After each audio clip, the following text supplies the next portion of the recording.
The silence from the Central Bank of Iraq is not empty. It is not a void.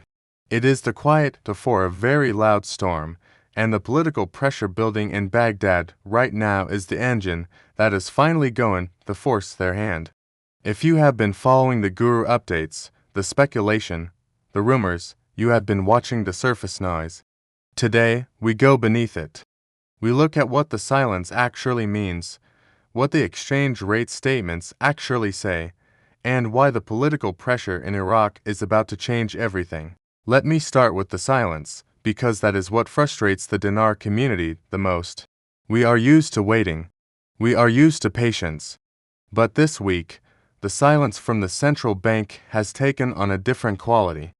Governor al-Alaq gave an extensive interview to Ruda on February 10th.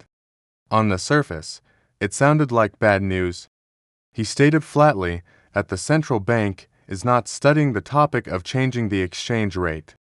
He called market speculation great confusion and misplaced. He dismissed any link between the budget deficit and currency adjustment as an incorrect link. To the untrained ear, this is a denial.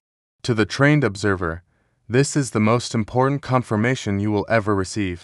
Alaq did not say the rate is fixed forever. He did not say the rate reflects the true value of the currency. He said the central bank is not currently studying a change. That is a statement about the present, not the future. And more importantly, he spent the rest of that interview describing, in extraordinary detail, exactly what the central bank is doing. And what they are doing is building the foundation that will support a fundamentally different currency value. Let me give you the numbers that mattered from that interview. Alaq revealed that Iraq's foreign reserves now exceed $100 billion, including more than 76 tons of gold. The money supply stands at approximately 100 trillion dinars, but here is the number that should stop you cold. More than 80% of that money supply exists outside the banking system. 80%. Trillions of dinars circulating in the shadow economy, invisible to tax authorities, unavailable for productive lending, and entirely beyond the reach of monetary policy. This is not a sign of a healthy economy. This is a sign of systematic evasion. And Alaq was remarkably candid about the cause, primarily linked to the phenomenon of tax evasion and non-disclosure of revenue levels, profits and income that are achieved, especially in the trade sector. This is the battle that Prime Minister Sudani and Governor Alaq are fighting, not against the parallel market rate, which is merely a symptom, but against the structural corruption that has allowed 80% of the currency to operate outside formal channels. Now, let me give you the market reality as of today, February 14th. The official central bank rate stands at 1,320 dinars to the dollar. But on the streets of Baghdad, at the Al-Khaifa and Al-Harithia exchanges, the dollar opened Saturday trading higher, hovering around 151,700 dinars per $100. That is approximately 1,517 dinars to the dollar. In Erbil, selling prices stood at 150,850 dinars per $100. The gap between the official rate and the parallel rate is real. It is painful. And it is the source of enormous political pressure. Saad Altai, a retiree who helps his son run a small shop in Baghdad's Karada district, described it as a real problem. When the dollar was valued at 1,470 dinars, his pension was worth $336. At the current parallel rate, his pension is worth approximately $314. This is real. This is painful. This is the human cost of the transition. But it is also temporary. Alaq described the currency fluctuation as a temporary situation, and the government has taken measures to stabilize the exchange rate, including facilitating dollar trade in the private sector through Iraqi banks and opening foreign exchange outlets at state-owned banks for those wishing to travel abroad. More importantly, the cabinet has decided to oblige all state bodies to sell goods and services in Iraq in dinars at the central bank's exchange rate of 1,320 to the dollar. This is not a small measure.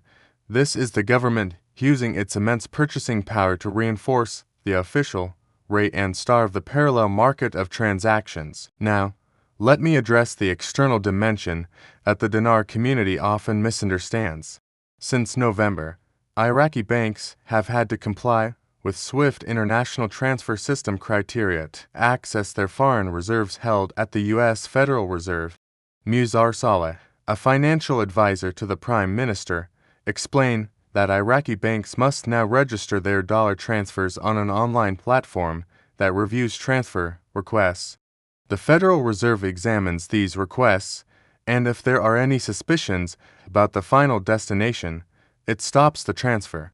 Since this mechanism was adopted, the Federal Reserve has blocked about 80% of transfer requests to Iraqi banks due to doubts over where the money was actually going. Economist Ahmed Tabakali said it plainly: contrary to current misconceptions, rumors, and misinformation, there is no evidence of U.S. pressure on Iraq.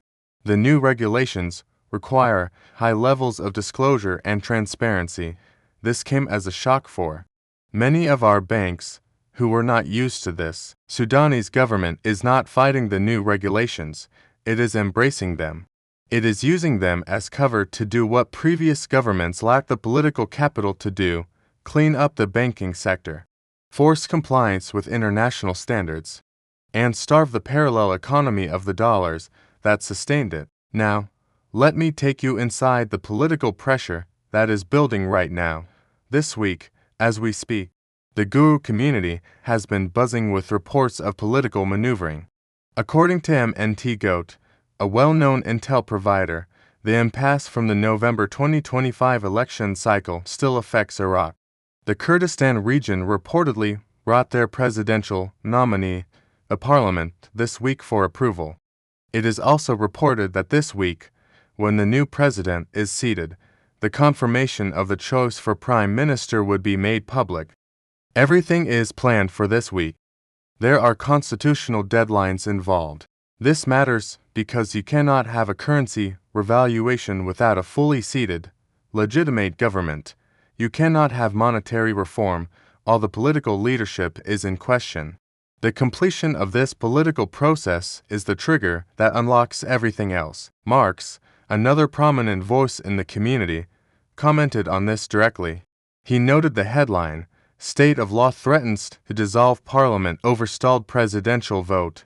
His interpretation was that the move is now to consolidate and force because they have passed constitutional deadlines. They may force the issue and force the Kurdistan region, and this will pretty much sign Sudani up for prime minister. The political pressure is not chaos. It is the final stage of formation. It is the last piece of the puzzle being forced into place. And while the political class maneuvers, the economic reforms continue. MarkZ also highlighted something that the mainstream press is ignoring. Iraq megaproject that no one thought would happen is racing to completion. This is reducing or eliminating the need for natural gas from Iran. It is greatly increasing Iraq's energy capabilities even though OPEC limits what they can sell. Iraq is greatly racing to up their production capabilities. This is the infrastructure that supports a currency revaluation. This is the productive capacity that justifies a higher exchange rate. This is the foundation that makes the dinar valuable. Frank 26, another widely followed voice, connected this to President Trump's recent comments. He paraphrased, "Countries abuse the American dollar. That is not good for American citizens. Countries use the American dollar instead of their own currency to buy, sell, and trade with. That is not good for the American dollar or for the American citizens."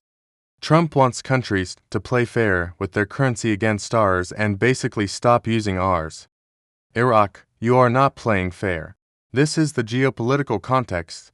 The United States wants Iraq to have a strong currency. A strong currency means Iraq stops relying on the dollar for domestic transactions. A strong currency means Iraq plays fair in the international financial system. A strong currency means the parallel market dies and the official rate becomes the only rate. Jeff, another intel provider, pointed to an article with the headline, Acknowledging the Financial Crisis. MP, changing the dollar exchange rate is within the purview of the next government. His interpretation was direct. They are saying the next government is the one that is going to have the powers to control changing of the dollar exchange rate. We are waiting on